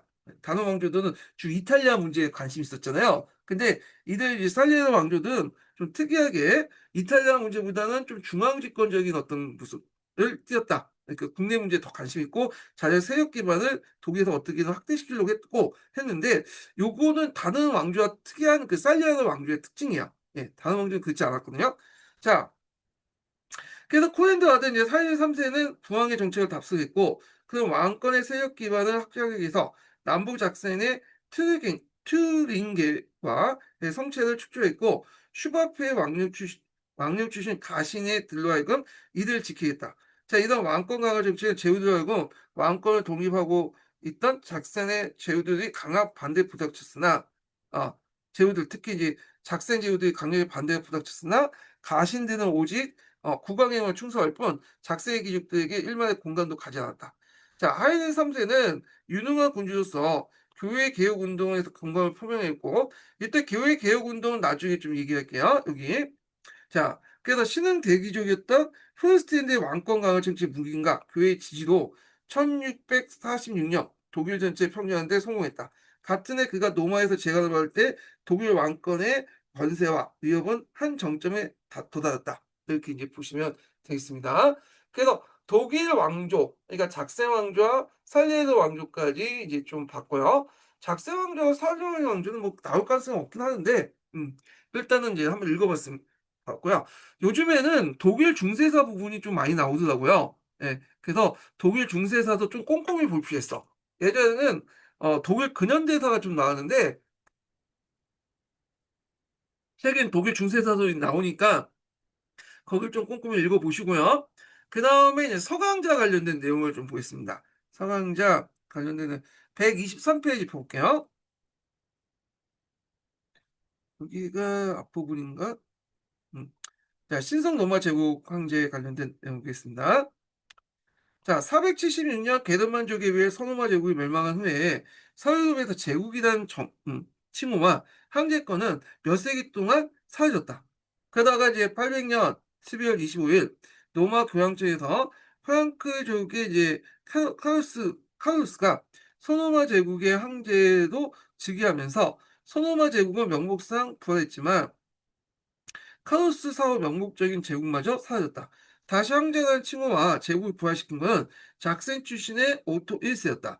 그래서 962년 교황 요한네스 12세가 작생의 오토에게 황제에 관한 시험으로써 제국이 부활된 거다. 자, 오토의 아버지였던 작생 공장 하인 1세는 프랑크족 출신이 아닌 사람으로 최초로 독일 왕이 되었다. 예. 그래서 그는 독일 군주로서 지위를 인정한 프랑크족의 출신이 아니라는 건 뭐냐면 그 당시 프랑크족이 이제 카우스 왕국을 세웠잖아요. 그러니까 카우스 왕조의 혈통이 아니라는 거야. 그래서 예전에는 동프랑크 계통의 혈족도 이제 이어졌죠. 프랑크 왕국에. 근데 그 혈족 외에 있는 사람이 일종 부족궁의 한 사람이었던 사람이 뭐냐면 왕이 됐다. 이렇게 보시면 되겠습니다. 자, 그래서 이제 이 사람은 통일군주와 지위를 인정받았지만 주요할 건 이제 인정받는 과정에서 선출직이었다는 거예요. 보통 우리가 선출직하면 독일 황제는 금인치서만 생각하잖아요. 근데 금인치서 이전부터 독일 황제는 선출직이었어요. 원래 그전에 이제 선출하기 전에 그 아들들이나 그 중에 한 명을 골라 가지고 인제 일종의 딜을 하든 뭐 인정하든 간에 뭐 잠재적으로 이제 그 내정전 해 놓고 이제 선출하기도 했지만 선출직이었다 이렇게 보시면 돼요. 자, 그래서 그는 독일 군주의 지위를 인정받았지만 지방의 자치를 허용할 수밖에 없었고 지방 제후들은 여전히 독립적인 지방을 하였다. 이때 지방 제후들은 어떤 세력들 얘기한가요? 예. 얘네들은 부족공 세력들을 얘기하죠. 자, 근데 아버지에 이어서 왕이 오는 오토는 강력한 왕권을 수립하기 원했는데 이를 위해서 우선 지방 세력들을 제압해야겠다. 그는 바바리안, 프랑켄, 슈바비의 건자를 자신의 친족들에 심었고 개별 공작력을 세습을 인정하기를 거부하면서 지방 제후들 통합된 왕국의 신화론을 이제 간주했다.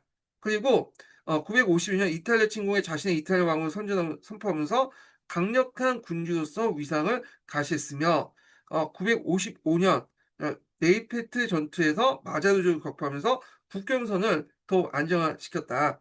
그래서 오토는 왕권 강화를 위해서 이란으로 교회를 자기 세력으로 끌어들였죠. 그래서 오토 같은 경우에는 이제 강력한 미약한 왕권을 교회 세력 성직자 제후들이죠. 성직자 제후들을 이제 끌어들여 갖고 자기 편을 만들면서 그렇게 이제 했던 거고요. 앞에서 이제 얘기했죠.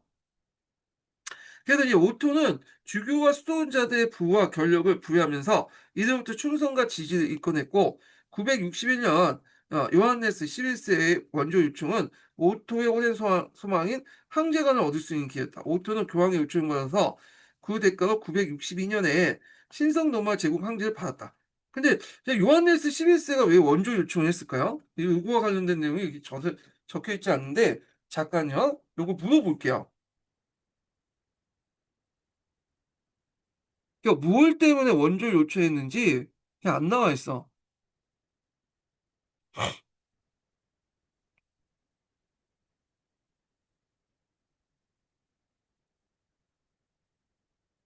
그 독일에 보면 오토 제제가 있잖아. 이 오토 제제가 951년에 이탈리아를 침공해서 자신의 이탈리아 왕을 선포했다는데 이게 어떤 의미고 그리고 그 962년에 신성 로마 제국의 황제관을 받았다고 했잖아.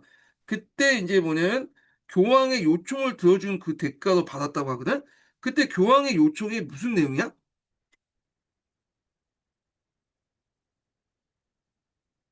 좋은 질문이야. 역사적으로 꽤 복잡한 이야기인데 하나씩 아주 쉽게 풀어볼게. 먼저 오토 제제가 이탈리아를 침공해 자신을 이탈리아 왕으로 선포했다는 건 단순히 땅만 차지한 게 아니야. 중세 유럽에서 왕관을 쓴다는 건 그 정당한 지배권과 신의 승인을 받았다는 정치 종교적 상징이었어. 오토 1세가 951년에 이탈리아 롬바르디아로 원정을 가서 롬바르드 왕의 관을 쓴 건 독일 동프랑크 왕국과 이탈리아를 사실상 통합하려는 시도였지. 즉 단순히 땅을 점령한 게 아니라 독일 왕이 이탈리아 왕관까지 가져가서 두 지역을 하나의 지배권 아래 두는 정치적 통합을 꾀한 거야. 그 다음에 962년에 있던 사건. 즉 오토가 로마에서 교황으로부터 황제관을 받고 신성 로마 제국 황제로 즉위한 것은 훨씬 더 큰 의미가 있어. 고대 로마 제국 서로마이 멸망한 지 500년도 더 지난 시점에서 로마 제국의 이상을 부활시키려는 상징적인 행동이었거든. 즉 오토는 단순한 왕이 아니라 기독교 세계 전체를 대표하는 로마 황제로 재탄생한 셈이지. 그래서 훗날 역사가들이 이걸 신성 로마 제국이라고 부른 거야. 여기서 중요한 질문이 나와. 너가 말한 교황의 요청이란 게 뭘까? 바로 이게 핵심인데, 그 당시 교황 요한 12세가 로마에서 자기 권위에 도전하는 로마 귀족들, 특히 크레센티우스 가문과 싸우고 있었어. 즉, 교황은 로마 시내의 귀족 반란 세력에 의해 정치적으로 위기에 처했고, 이를 진압할 강력한 군사력이 필요했지. 그런데 로마는 스스로 그런 군대가 없었어. 그래서 독일에서 이미 막강한 군대를 갖고 있던 오토에게 도움을 청한 거야. 즉, 내가 당신을 로마 황제로 대관해 줄 테니 그 대신 랑을 지켜주고 로마를 안정시켜 달라는 일종의 거래였던 거지. 이걸 흔히 교황 황제 동맹이라고도 불러. 이 모델은 사실 그보다 수백 년 전 샤르마뉴 때도 똑같이 있었어. 교황 레오 3세가 샤르마뉴를 서기 800년의 황제로 대관했지. 좀 더 직관적으로 비유해볼게. 교황은 당시 중세 유럽에서 종교적 정당성을 부여할 수 있는 유일한 존재, 즉 신이 지상에 보낸 심판관 같은 위치였어. 오토는 강력한 군대를 가진 무력의 왕이었지만 신의 승인이라는 명분이 필요했어. 그래서 둘이 서로 보디가드와 공인증서를 주고받은 셈이지. 교황은 황제에게 당신은 이제 공식적으로 기독교 세계를 다스릴 신의 황제다라는 서명을 해주고, 황제는 좋아. 대신 내가 당신을 공격하는 자들을 물리쳐 줄게라고 한 거야.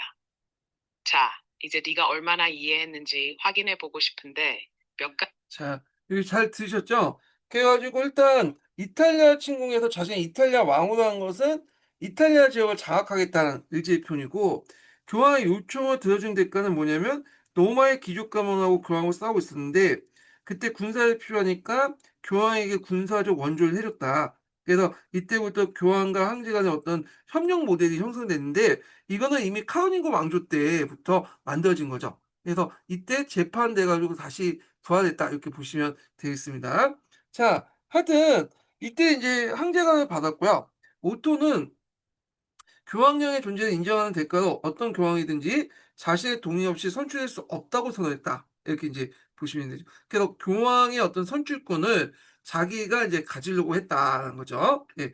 그 결과 한 세기 동안 오토와 그의 계승자들의 그 권리를 이용해서 교황 선출에 막강한 영향을 행사했는데, 그때 이제 그 교황이 이제 그거에 대한 반발로 추기경의 이제 모임을 통해서 이렇게 했잖아요. 이건 나중에 좀 얘기하고요.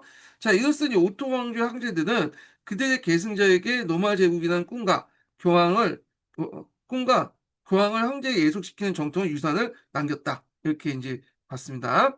그래서 이제 독일 왕조 때 초창기 때 그 중세 독일 왕조 관련된 내용을 이제 좀 봤고요.